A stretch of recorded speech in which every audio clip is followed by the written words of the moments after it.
suis pas dupe. Je sais qu'on exploite l'Afrique.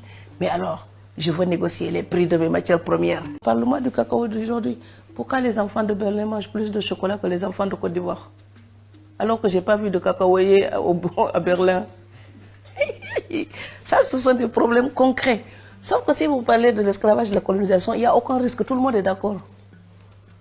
Tout le monde est d'accord. Et après, on vous prend pour un grand héros de la cause noire, là, que des hypocrites.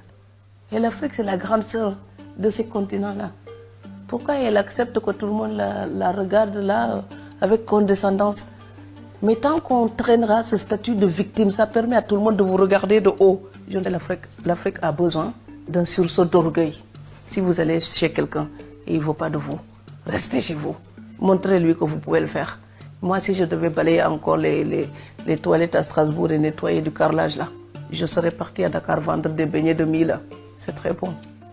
Je ne suis pas une victime, je suis née libre. Je revendique mes droits et tête haute.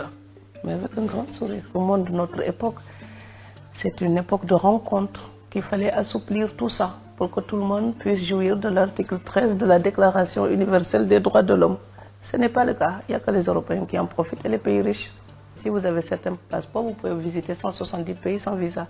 Si vous venez du Sénégal ou du Mali, il y a à peine 30 pays où vous pouvez aller sans visa. Donc, le principe de la diplomatie, c'est la réciprocité. Donc si je tape en entrant, je tape à la porte pour entrer dans votre chambre, vous devez apprendre à taper pour entrer chez moi. Alors l'Afrique, c'est comme un moulin. Tout le monde peut ouvrir la porte et plonger là-dedans comme dans une piscine, mais l'inverse n'est pas possible. Mais l'Afrique ne peut pas rester comme un zoo fermé où les gens viendront regarder les Africains et repartir et que les Africains ne soient pas capables de bouger. À un moment donné, il faut regarder les vrais problèmes d'aujourd'hui. Ce n'est jamais agréable à un moment donné de critiquer sa propre société d'origine. Et moi, c'est le cas. Sauf que j'ai vu la polygamie étant jeune, j'ai grandi avec, j'ai vu tout ce que ça pouvait faire comme dégâts autour de nous.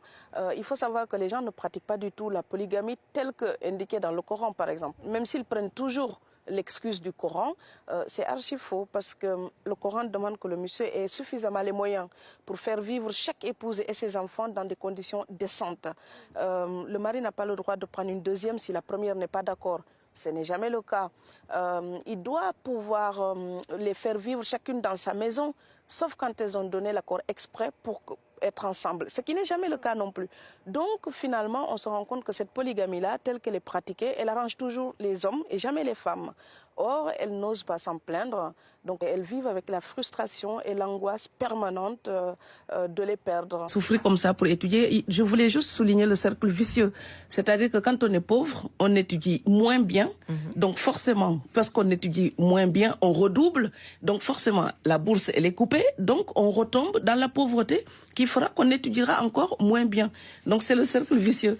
Et voilà, moi je voulais souligner ça parce que je vous garantis que quand on veut être un bon étudiant et qu'on doit passer sa vie à courir après des petites heures comme ça de babysitting, de ménage, on devient expert en survie avant d'être diplômé en médecine ou en littérature. Donc il serait bien aussi qu'on puisse les aider, les soutenir. Donc je dirais aux étudiants, pas de complexe, transpirer pour ces rêves, c'est plus que louable. Je les encourage, il n'y a pas de saut métier. Travailler dur, ça prend qu'un temps de jeunesse. Et puis vous profiterez de ça toute votre vie. Gardez le courage.